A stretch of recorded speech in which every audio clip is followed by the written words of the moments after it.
ইয়াক্থু এগুলো মানুষ খায়? উফ কি বিশ্রী! কোন ডাস্টবিন থেকে এটা নিয়ে আসছে? এই কথাগুলো আমরা প্রায়ই ডাইনিং টেবিলে শুনে থাকি, হয়তো নিজেরাও বলে ফেলি। আল্লাহ তাআলা আমাদের ক্ষমা করুন।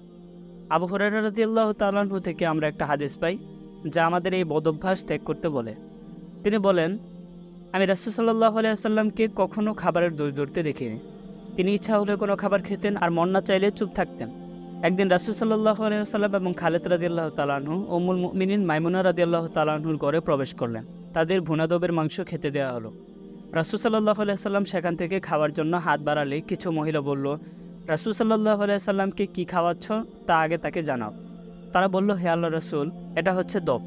একথা শুনে রাসূল সাল্লাল্লাহু আলাইহি ওয়াসাল্লাম তার হাত গুটিয়ে নিলেন। এটা দেখে খালিদ রাদিয়াল্লাহু তাআলা আনহু বললেন, হে আল্লাহর রাসূল, দব খাওয়া কি হারাম?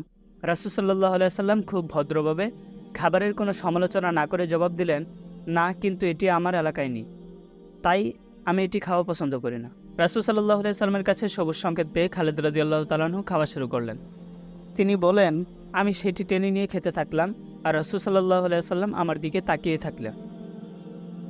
ইমাম নববী রাহমাতুল্লাহি আলাইহি বলেন, নিঃসন্দেহে খাবারের একটি আদব হচ্ছে এটির ব্যাপারে সমালোচনা না করা।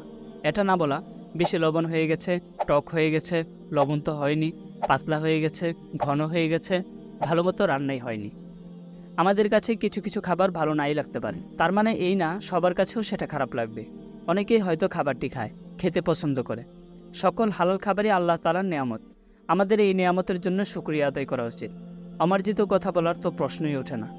এই হাদিসটি আমাদের শেখায়, ভালো না লাগলে সে খাবার না খাওয়া দোষের কিছু না, আর এমনটা করলে তাতে লজ্জারও কিছু নেই। মুখে কৃত্রিম হাসি লাগিয়ে মানুষকে খুশি করার জন্য খাবার খাওয়ার প্রয়োজন নেই।